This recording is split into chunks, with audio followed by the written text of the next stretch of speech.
नमस्कार दोस्तों, स्वागत है आप लोगों का UP triple S C special computer की क्लास में, जिसमें लेकर आ गए हैं कंप्यूटर का इंट्रोडक्शन से रिलेटेड एमसीक्यू विथ डिटेल।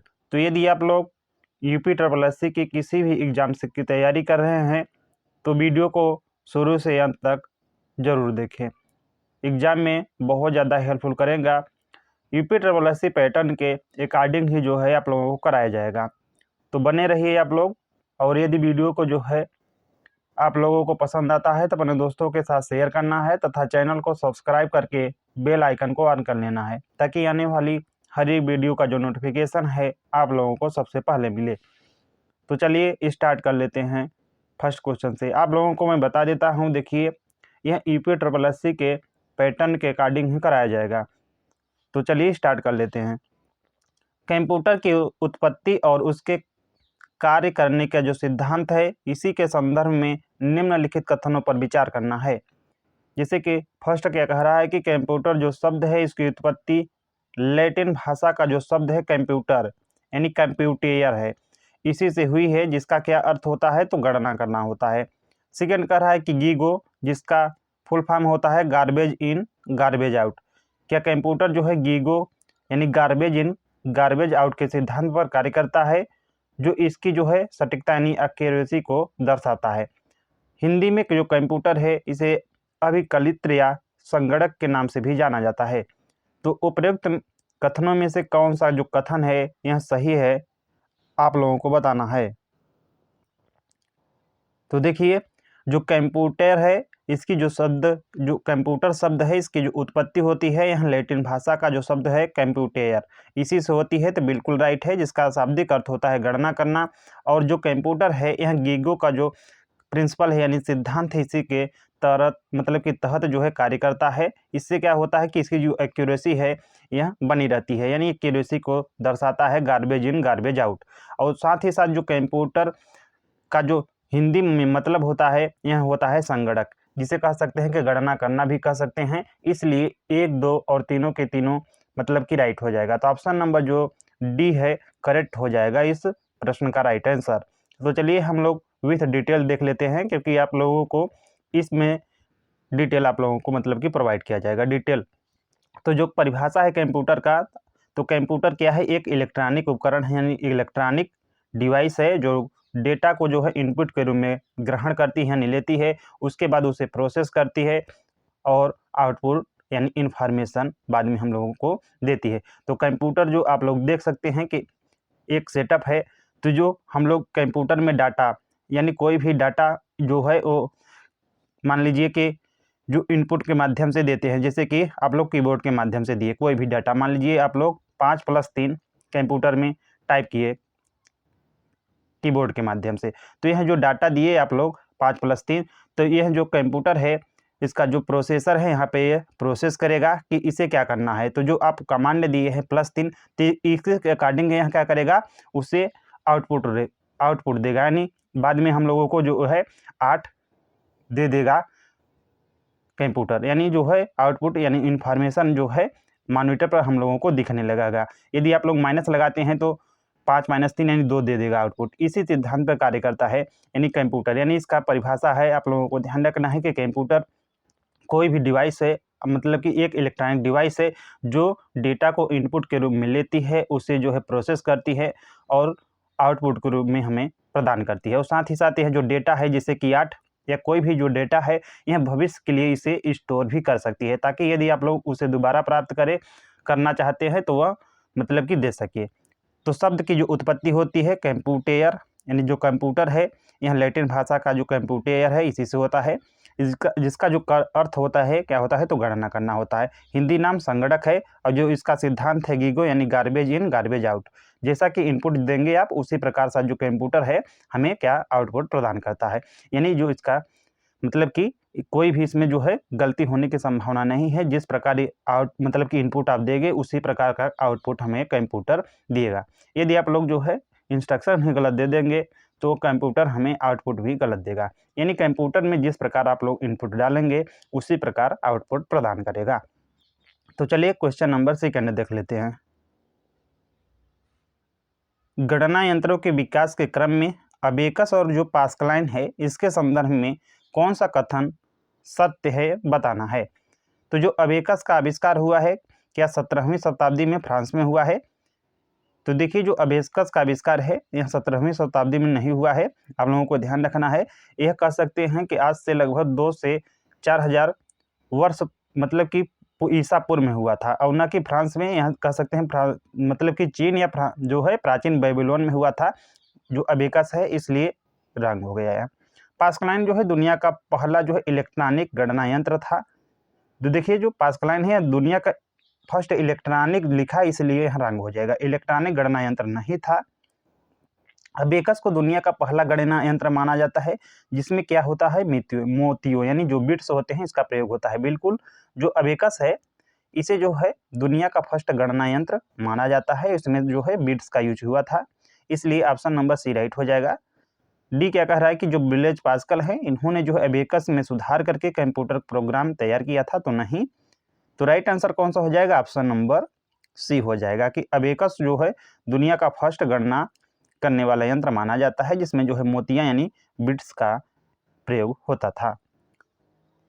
तो देख लेते हैं, तो अबेकस लगभग जो है 3000 से 4000 वर्ष पहले जो है चीन में इसका आविष्कार होता है, कहीं कहीं प्राचीन बेबीलोन भी दिया रहता है। इसे जो है दुनिया का फर्स्ट कह सकते हैं गणना यंत्र माना जाता है। इसमें जो है मोतिये की मदद से गणना की जाती थी, ये देख सकते हैं आप लोग बिट्स हैं, इसी की मदद से जो है जोड़ घटाव किया जा सकता, मतलब कि जोड़ घटाव किया जाता था, इसलिए इसे जो है एडिंग मशीन भी कहा जाता है। जो पास्कलाइन है, पास्कलाइन ये रहा, यह जो है 1642 ईस्वी में ब्लेज पास्कल के द्वारा जो है बनाया गया था, यानी इसका आविष्कार जो है 1642 ईस्वी में हुआ था। किसके द्वारा, तो ब्लेज पास्कल के द्वारा। जो ब्लेज पास्कल है यह फ्रांस देश के थी, आप लोगों को ध्यान रखना है। और यह जो है पहली यांत्रिक यानी मैकेनिकल एडिंग मतलब कि जोड़ने वाली मशीन है, इसलिए जो है आप लोगों को ध्यान रखना है फर्स्ट जो है यांत्रिक यानी मैकेनिकल जोड़ने वाली मशीन कहे तो आप लोगों को बताना है पास्कलाइन को। आधुनिक कंप्यूटर के विकास में चार्ल्स बेबेज और जो लेडी एडा लवलेस हैं इनका योगदान क्या रहा है, आप लोगों को बताना है। चार्ल्स बेबेज ने जो है 1833 ईस्वी में दुनिया का पहला जो है इलेक्ट्रॉनिक कंप्यूटर बनाया था। लेडी एडा लवलेस को दुनिया की पहली जो है महिला प्रोग्रामर माना जाता है, क्योंकि उन्होंने जो है एनालिटिकल जो इंजन है इसी के इंजन पर जो है अपना प्रोग्राम लिखा था। डिफरेंस इंजन आधुनिक कंप्यूटर की पीढ़ी का जो 5वां आधार है इस पर यह बना था। या डी कह रहा है कि एडा लवलेस ने वैक्यूम ट्यूब का आविष्कार किया था, तो इसमें आप लोगों को क्या बताना है, तो सत्य बताना है। तो देखिए या ये कह रहा है कि इनमें से कोई नहीं, तो जो चार्ल्स बेबेज जी हैं इन्होंने जो है 1833 ईस्वी में दुनिया का यहाँ पर क्या लिखा है फर्स्ट इलेक्ट्रॉनिक कंप्यूटर बनाया था, तो नहीं, आप लोगों को ध्यान रखना है यहाँ पे फर्स्ट जो इलेक्ट्रॉनिक कंप्यूटर है इसलिए रंग हो गया। लेडी जो एडा लवलेस है इन्हें जो है दुनिया के पहली महिला प्रोग्रामर माना जाता है, क्योंकि इन्होंने ही जो है जो एनालिटिकल इंजन है जिसे चार्ल्स बेबेज जी बनाया था इसी पर प्रोग्राम लिखा था, तो बिल्कुल राइट हो जाएगा। जो लेडी एडा लवलेस है इन्हें जो है दुनिया का फर्स्ट प्रोग्रामर माना जाता है, या कह सकते हैं फर्स्ट महिला प्रोग्रामर भी माना जाता है। इन्होंने ही जो है एनालिटिकल इंजन में प्रोग्राम लिखा था, इसलिए right answer option number B हो जाएगा। डिफरेंस इंजन जो है आधुनिक कंप्यूटर का 5वीं पीढ़ी नहीं था, आप लोगों को ध्यान रखना है, कह सकते हैं फर्स्ट पीढ़ी के एडा लवलेस ने वैक्यूम ट्यूब का आविष्कार नहीं किया था, इसलिए right answer option number B हो जाएगा। तो चार्ल्स बेबेज कंप्यूटर का जो है फादर यानी जनक कहा जाता है इन्हें, मोस्ट इंपॉर्टेंट आप लोगों को जरूर याद रखना है। इन्होंने जो है 1822 ईस्वी में डिफरेंस इंजन का आविष्कार किया और 1833 ईस्वी में जो है एनालिटिकल इंजन का आविष्कार किया। एनालिटिकल जो इंजन है 1833 ईस्वी में बनाया और 1837 ईस्वी में पूर्ण हुआ, इसलिए कहीं कहीं जो है 1837 भी दिया रहता है, तो आप लोग ये दोनों डेट याद कर लेना है। यही जो है आधुनिक कंप्यूटर की नींव बनी जो एनालिटिकल इंजन है। लेडी एडा लवलेस इन्हें जो है दुनिया की पहली प्रोग्रामर माना जाता है, एनालिटिकल इंजन के लिए जो है इन्होंने प्रोग्राम लिखा था। देखिए जो लेडी एडा लवलेस है इसे जो है दुनिया की पहली प्रोग्रामर कहे या पहली महिला प्रोग्रामर कहे या मदर ऑफ कंप्यूटर कहे, तीनों की तीनों क्या है, सत्य है। नेक्स्ट है कंप्यूटर की प्रथम पीढ़ी जो 1942 से 1955 के मध्य चली। तकनीकी विशेषताओं के संदर्भ में निम्नलिखित का जो है मिलान करना है। जैसा कि फर्स्ट में दिया है कि मुख्य हार्डवेयर घटक बताना है, मुख्य सॉफ्टवेयर भाषा क्या रही है और इनपुट डिवाइस, तो मिलान करना है। तो देखिए जो मुख्य हार्डवेयर घटक रहा है इसमें यही रहा है फर्स्ट में वैक्यूम ट्यूब, यानी फर्स्ट का बी हो जाएगा, तो ए या तो डी, बी और सी तो नहीं हो गए। इसमें भाषा पूछा है तो भाषा जो है मशीन लेवल लैंग्वेज का यूज किया गया था, जिससे कि बाइनरी यानी 0 और 1 पर कार्य करता था, तो ए हो जाएगा। तो फर्स्ट का बी, सेकेंड का ए, तो डी भी नहीं होगा, बच्चा कौन ए। ऑप्शन नंबर जो है ए राइट हो जाएगा। जो इनपुट डिवाइस के रूप में इसमें यूज किया था तो मोस्ट इंपॉर्टेंट है पंच कार्ड। पंच कार्ड जो है इसमें जो है इनपुट डिवाइस के रूप में यूज किया गया था। चलिए हम लोग देख लेते हैं फर्स्ट पीढ़ी जो कंप्यूटर है इसे विथ डिटेल।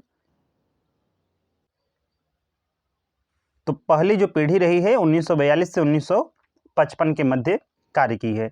इसका जो है मुख्य हार्डवेयर घटक तो वैक्यूम ट्यूब, यानी जिसे हिंदी में निर्वात नलिकाएं कहते हैं, यह रहा है। सॉफ्टवेयर में कोई ऑपरेटिंग सिस्टम नहीं रहा है, बैच प्रोसेसिंग यह कार्य करता था, यानी कह सकते हैं कि एक बार जो है डाटा ढेर सारा रहेगा उसके बाद प्रोसेस करेगा, कंटिन्यू नहीं करता है। आप लोगों को ध्यान रखना है इसमें। भाषा क्या रही है तो मशीन लैंग्वेज भाषा रही है। जो मशीन लेवल लैंग्वेज भाषा है 0 और 1, यहीं से बाइनरी भाषा भी कहते हैं।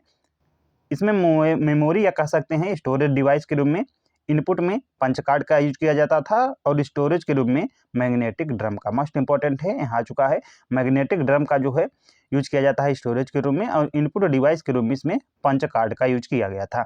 उदाहरण के लिए मोस्ट इंपॉर्टेंट है इनियक, यूनिवेक प्रथम और ईडीवेक, आप लोग जरूर याद रखना है इसे। इसकी विशेषताएं क्या रही हैं तो आकार में जो फर्स्ट जनरेशन के कंप्यूटर होते थे, तो जो विशेषताएं रही हैं फर्स्ट जनरेशन के कंप्यूटर की, ये आकार में बहुत बड़े होते थे, पूरे कमरे जो है घेर लेते थे, यानी पूरे कमरे जितने बड़े हो सकते थे ये आकार में। इनकी जो गति होती थी मिली सेकेंड में, यह जो है इनकी गति, इनमें जो है कमियां आ रही हैं फर्स्ट जनरेशन के कंप्यूटर में। ये जो है ज़्यादा बिजली की खपत करते थे। जब ज़्यादा बिजली की खपत करेंगे तो कहीं ना कहीं जो है बहुत ज़्यादा गर्म होते थे यह, यानी हीट ज़्यादा उत्पन्न करते थे फर्स्ट जनरेशन के कंप्यूटर, इनकी यह कमियां रही हैं। और साथ ही साथ जो है यह महंगे थे और कम विश्वसनीय थे। रोचक तथ्य देख लेते हैं थोड़ा सा, तो इनियक का जो वेट रहा है यह 30 टन है, और इसमें जो है अप्रॉक्सीमेट जो है 18,000 जो वैक्यूम ट्यूब है इसका जो है इस्तेमाल किया गया था इनियक में। तो चलिए हम लोग नेक्स्ट कंप्यूटर का जो प्रश्न है उसे देख लेते हैं। कंप्यूटर नंबर 5, कंप्यूटर का क्वेश्चन नंबर 5 है, माफ कीजिएगा।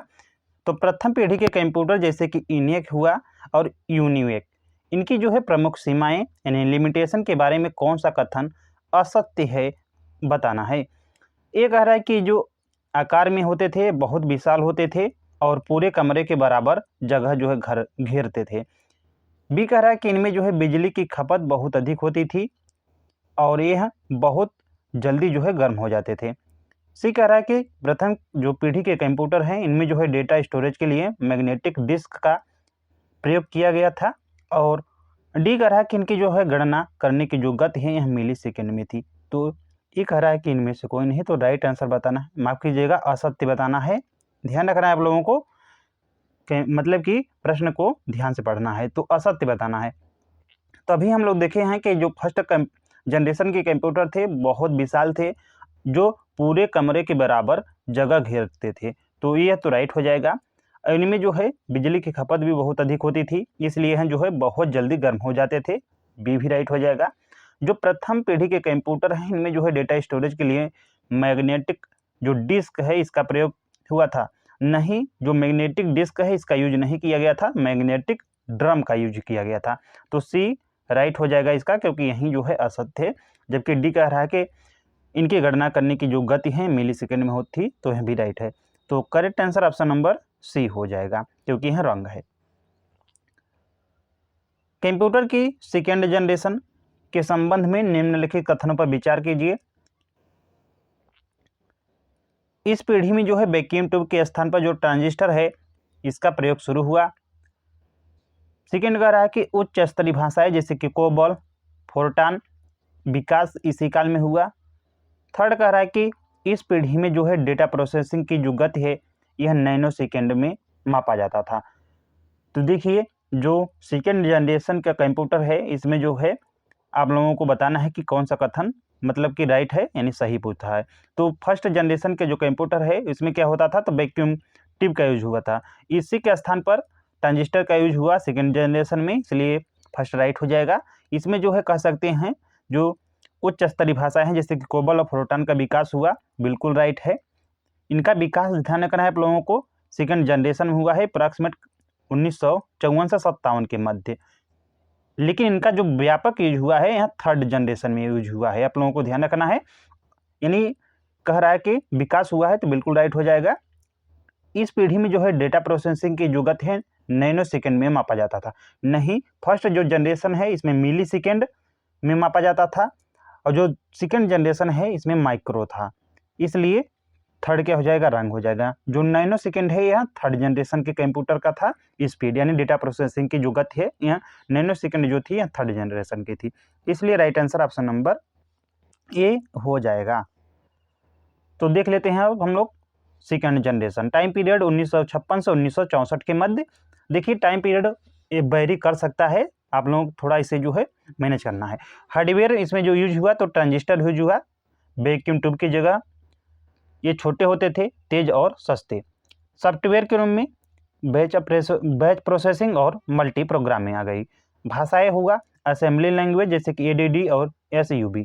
हाई लेवल लैंग्वेज में फोरट्रॉन और कोबल विकास हुआ। मेमोरी इन्हीं स्टोरेज के रूम में प्राइमरी में मैग्नेटिक कोर का यूज किया गया, और सेकेंडरी स्टोरेज के रूम में मैग्नेटिक टेप और मैग्नेटिक जो डिस्क है इसका यूज किया गया। यानी जो मैग्नेटिक डिस्क है यह सेकेंड जनरेशन में सेकेंडरी मेमोरी के रूम में कार्य की, और जो मैग्नेटिक टेप है और प्राइमरी मेमोरी कह सकते हैं, यानी कोर मेमोरी के रूम में मैग्नेटिक कोर का यूज हुआ था। उदाहरण के लिए मोस्ट इंपॉर्टेंट है IBM 1401, IBM 1620, CDC 1604 और यूनिएक 1108। यह सेकेंड जनरेशन के कुछ एग्जाम्पल हैं। विशेषताएं क्या रही हैं, तो आकार में फर्स्ट जनरेशन के देखिए यहाँ पे जो भी तुलना होगी पिछले जनरेशन से होगी, तो इनका जो आकार था छोटा हो गया फर्स्ट जनरेशन की तुलना में। गति है यहाँ भी बढ़ गई, यानी माइक्रो सेकेंड में हो गई। इसमें भी कमियां रही हैं, तो अभी भी जो है AC की ज़रूरत पड़ी, यानी हीट यह भी ज़्यादा उत्पन्न करते थे, और साथ ही साथ यहाँ उत्पादन में भी महंगे होते थे। चलिए हम लोग नेक्स्ट देख लेते हैं। कंप्यूटर की तीसरी पीढ़ी यानी थर्ड जो जनरेशन में हुए क्रांतिकारी बदलावों के संदर्भ में कौन सा कथन सत्य है। तो इस पीढ़ी में जो है पहली बार जो ट्रांजिस्टर है इसका प्रयोग किया गया था। ट्रांजिस्टर का यूज सेकेंड जनरेशन में हुआ था, इसलिए राइट नहीं होगा। कीबोर्ड और मॉनिटर का प्रयोग इसी पीढ़ी में शुरू हुआ, जिससे पंचकार्ड का चलन कम हो गया। देखते हैं जैक किल्बी ने इस काल में पहले जो है माइक्रो प्रोसेसर जैसे कि इंटेल 4004 का आविष्कार किया। देखिए जो माइक्रो प्रोसेसर है फोर्थ जनरेशन में आया, इसलिए हमें राइट नहीं होगा। डी कह रहा है कि इस पीढ़ी के कंप्यूटर में जो है बिजली की खपत सबसे अधिक होती थी और इन्हें जो है AC की ज़रूरत नहीं थी। भाई क्या कह रहा है कि इसमें जब इस पीढ़ी के कंप्यूटरों में बिजली की खपत सबसे अधिक होती थी, नहीं, आप लोगों को ध्यान रखना है सबसे अधिक फर्स्ट, यानी जैसे जैसे कहीं आप लोग जनरेशन में बढ़ेंगे तो वैसे वैसे जो है बिजली की खपत भी कम होगी, और साथ ही साथ जो AC की ज़रूरत भी न के बराबर हो जाएगी। पंखा आई थिंक अभी भी लगता है क्योंकि हीट तो जनरेट होगा, लेकिन एज कम्पेयर टू फर्स्ट और सेकेंड जनरेशन की तुलना में जो है थर्ड जनरेशन में हीट कम जो है उत्पन्न होगा। तो यह भी राइट नहीं होगा, इनमें से कोई नहीं। तो राइट आंसर इसमें हो जाएगा ऑप्शन नंबर बी, यानी कीबोर्ड और जो मॉनिटर का प्रयोग जो है इसी पीढ़ी में शुरू हुआ, जिससे जो है पंचकार्ड का चलन क्या हो गया, बंद हो गया। यानी पंचकार्ड जो है यह फर्स्ट और सेकेंड जनरेशन में व्यापक रूप से यूज किया जाता था, लेकिन जब कीबोर्ड और मॉनिटर का प्रयोग शुरू हुआ तब इसका जो है कहीं ना कहीं प्रचलन कम हो गया। बिल्कुल राइट कह रहा है, यानी ऑप्शन नंबर जो है बी करेक्ट हो जाएगा। चलिए देख लेते हैं थर्ड जनरेशन कंप्यूटर को। तो टाइम पीरियड 1965 से 1975 के मध्य रहा है। हार्डवेयर के रूम में जो है IC यानी इंटीग्रेटेड जो सर्किट है इसका यूज हुआ, मोस्ट इंपॉर्टेंट है, जिसे चिप भी कहा गया है। इसके आविष्कारक मोस्ट इंपॉर्टेंट जैक किल्बी है। तकनीकी क्रम में तो SSI यानी स्मॉल स्केल इंटीग्रेशन और MSI यानी MSI मीडियम स्केल इंटीग्रेशन का यूज हुआ। सॉफ्टवेयर के रूम में टाइम शेयरिंग आ गया और रिमोट प्रोसेसिंग हो गया। भाषाएं के रूम में पास्कल हुआ, बेसिक हुआ, एल्गोल हुआ। Memory magnetic core plus magnetic disk ही रही। उदाहरण IBM सिस्टम ये 360 हुआ।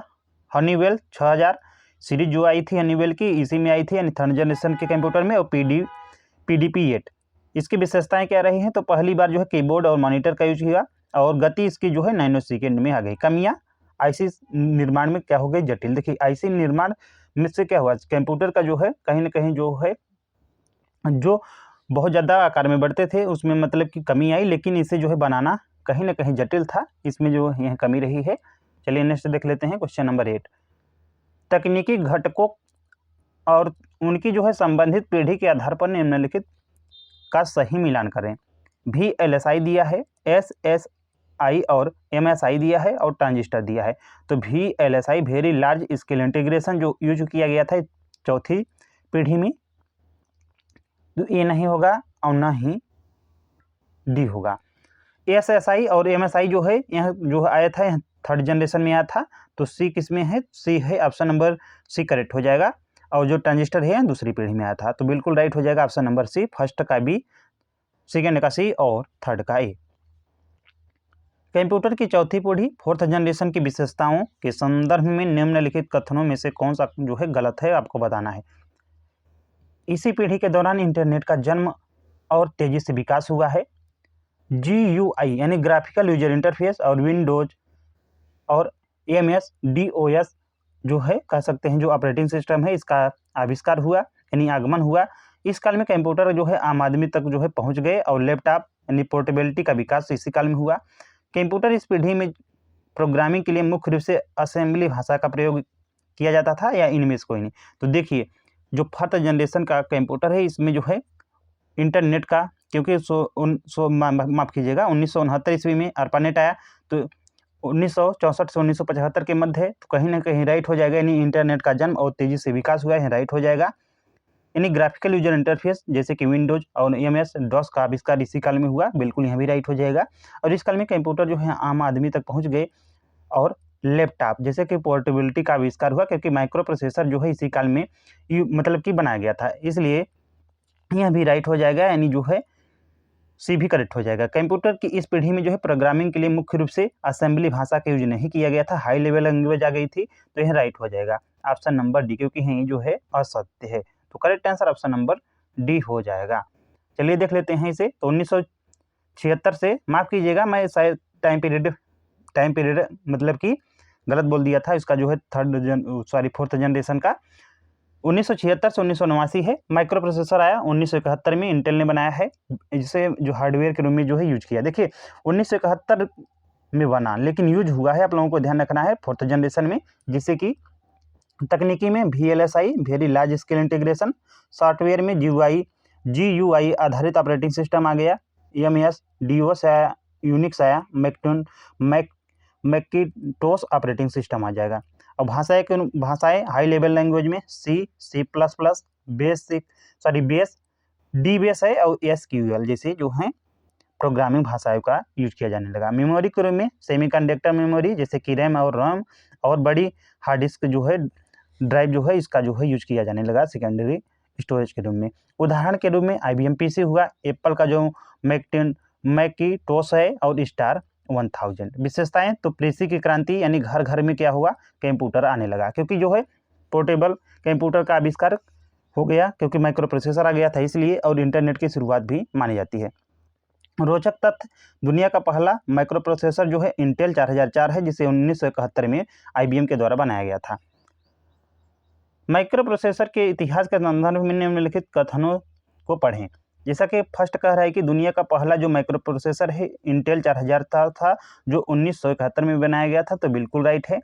माइक्रो प्रोसेसर के आने से जो है कंप्यूटर का आकार जो है काफ़ी छोटा हो गया, बिल्कुल राइट है। और साथ ही साथ जो है इसकी पोर्टेबिलिटी, यानी पोर्टेबिलिटी का मतलब होता है कि एक स्थान से दूसरे स्थान पर ले जाने में आसानी हो गए। जो फर्स्ट जनरेशन सेकेंड जनरेशन के कंप्यूटर क्या होते थे, बहुत बड़े होते थे, यानी उन्हें जो है फिक्स किया जाता था, ले जाने के लिए बहुत कठिनाई होती थी। लेकिन जब माइक्रो प्रोसेसर आ गया तो ये आकार में छोटे हो गए, तो इसके कारण क्या हुआ, मतलब कि आप लोग देख सकते हैं लैपटॉप मतलब कि एक बैग में डाले और दूसरे स्थान पर ले गए और इसे यूज करने लगे, तो बिल्कुल दोनों के दोनों क्या हो जाएगा, सत्य हो जाएगा।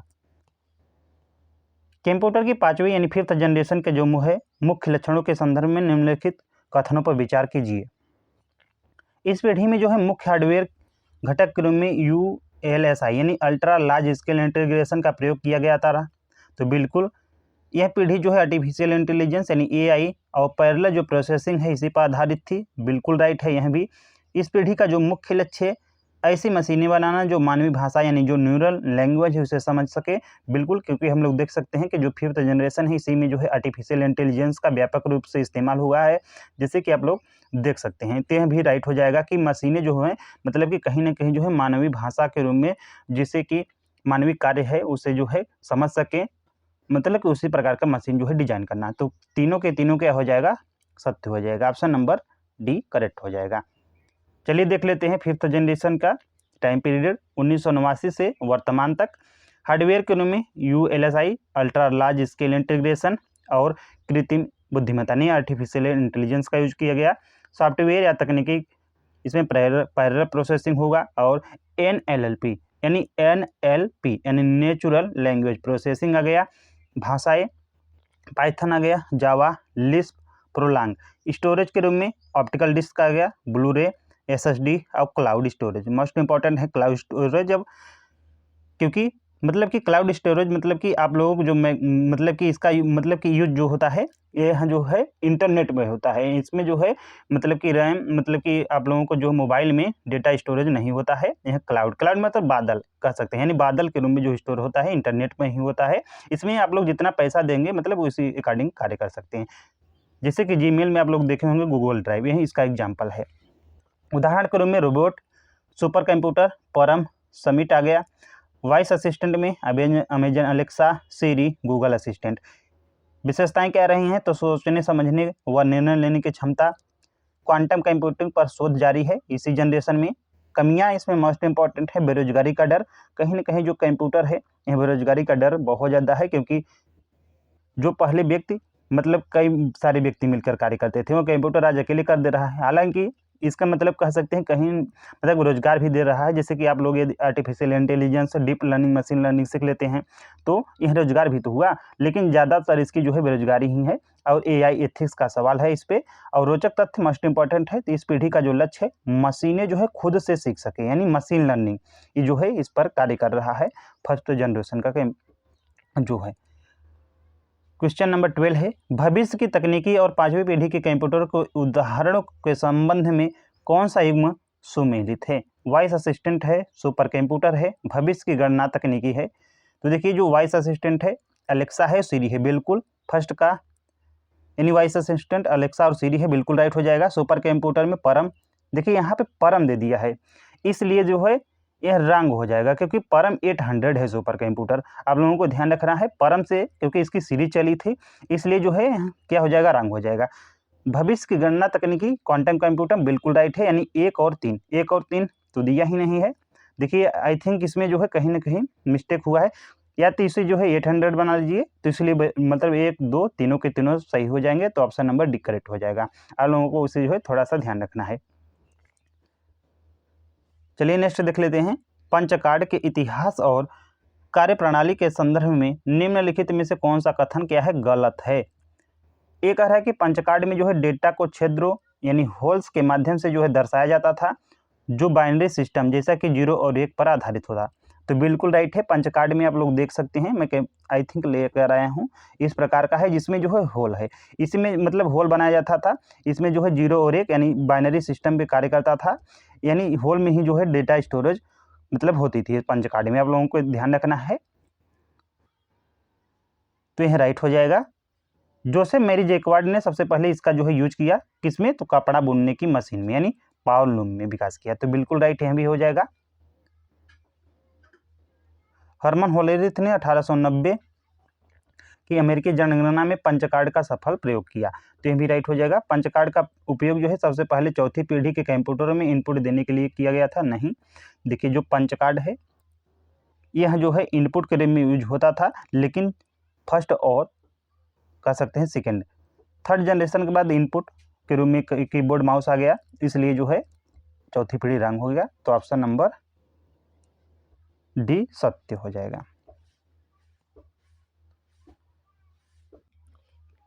देखिए पंचकार्ड क्या है उसे देख लेते हैं हम लोग थोड़ा सा।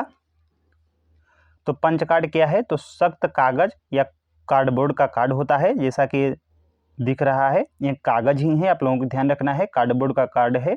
इसमें जो है होल बने होते थे, इसी में जो है डाटा स्टोर किया जाता था। यह कैसे काम करता था, तो जो छेद यानी होल है जिसमें जो है एक यानी ऑन होता था, जब मतलब कि जो होल है इसमें जो होल है इसका मतलब होता था कि यह जो है ऑन, इसमें जो है डाटा स्टोर किया जाता था, यानी एक इसमें शो होता था। और जब इसमें जिसमें होल नहीं है विदाउट होल उसे जो है ऑफ है, इसमें जो है डाटा स्टोरेज नहीं किया जा सकता था, आप लोगों को ध्यान रखना है। और कार्ड रीडर मशीन छेद पढ़कर डेटा जो है समझती थी। जो कार्ड रीडर है या जो है मशीन का जो छेद है इसी को जो है पढ़कर है डेटा को क्या करती थी, तो समझती थी। नेक्स्ट है पंच कार्डों के प्रचलन के बंद होने के पीछे निम्नलिखित में से कौन सा या से प्रमुख कारण है। फर्स्ट कह रहा है कि डेटा को जो है पंच करना था इसमें, और साथ ही साथ जो है पढ़ना एक बहुत ही धीमी प्रक्रिया थी, तो बिल्कुल राइट है। यानी जो पंच कार्ड है इसमें जो है डेटा को पंच करना होता था।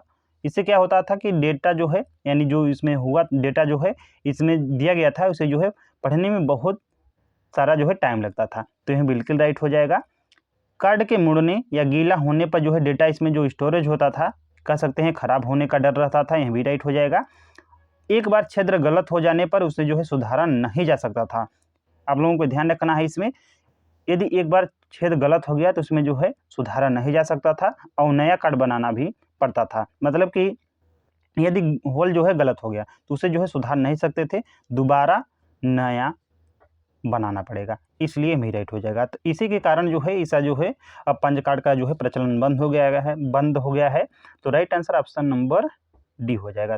तीनों के तीनों सत्य हैं।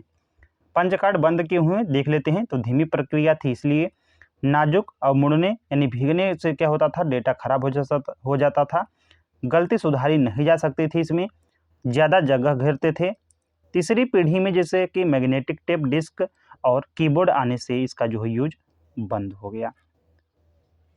लास्ट क्वेश्चन है, आधुनिक व्यावसायिक जगत की जो प्रसिद्ध कंपनी है IBM इंटरनेशनल बिजनेस मशीन, इसकी नींव किस वैज्ञानिक ने या किस वैज्ञानिक की कंपनी से पड़ी है। ध्यान रखना है किस वैज्ञानिक की कंपनी से पड़ी है, तो यह पड़ी है हरमन होलेरिथ होगा, यहाँ पे होलेरिथ होगा इन्हीं के। तो right answer option number C हो जाएगा। तो 1890 से मतलब कि 1880 से 1800 जो 90 का दशक है इसमें जो है होलेरिथ ने पंच कार्ड आधारित टेबलेटिंग जो मशीन है यह बनाई थी, जो जनगणना यानी जो अमेरिकी जनगणना है इसी में इस्तेमाल करने के लिए बनाया था। तो होलेरिथ ने जो है पंच कार्ड पर आधारित जो है टेबलेटिंग मशीन बनाई थी। 1896 में जो टेबलेटिंग मशीन कंपनी नाम शुरू की गई। 1911 में यह जो कंपनी थी कुछ अन्य फार्मों के साथ मिलकर कंप्यूटिंग टेबलेटिंग रिकॉर्डिंग कंपनी बन गई, और 1924 ईस्वी में यह कंपनी जो है आगे चलकर IBM नाम से जानी गई। इसलिए कहा जाता है कि हरमन होलेरिथ की कंपनी ही उनकी तकनीकी ने IBM की जो है बुनियादी तैयार की थी, यानी ढांचा कहीं ना कहीं IBM के जो है हरमन होलेरिथ की कंपनी ही ने की थी। तो बिल्कुल राइट हो जाएगा। IBM का जो है मोस्ट इंपॉर्टेंट इसका देख लेते हैं, बहुत बड़ी कंपनी है कंप्यूटर के क्षेत्र में, तो थोड़ा सा इसका जो है प्रमुख रूप से इन क्षेत्रों में योगदान यानी कह सकते हैं किस क्षेत्र में कार्य करती थी, जैसे कि कंप्यूटर और सर्वर्स के रूप में, क्लाउड कंप्यूटिंग में, आर्टिफिशियल इंटेलिजेंस में, डाटा एनालिटिक्स, साइबर सिक्योरिटी और एंटरप्राइज सॉफ्टवेयर के रूप में। प्रसिद्ध उत्पाद और उपलब्धियां कर रहा है। तो दुनिया का जो है फर्स्ट वाणिज्यिक कंप्यूटर IBM 701 बनाई। आधुनिक पर्सनल कंप्यूटर की नींव IBM PC IBM ने रखी। AI platform IBM Watson. तो इतना आप लोगों को जो है पर्याप्त है। यदि आप लोग शॉर्ट नोट बना लेते हैं तो कहीं नहीं कहीं जो है आप लोगों के एग्जाम में बहुत ज़्यादा हेल्पफुल करेगा। तो आप लोग कमेंट बॉक्स में जरूर बताएं वीडियो कैसा लगा। मिलते हैं नेक्स्ट वीडियो में। Thanks for watching. और आप लोगों से रिक्वेस्ट है कि वीडियो को जो है ज़्यादा से ज़्यादा लाइक करें।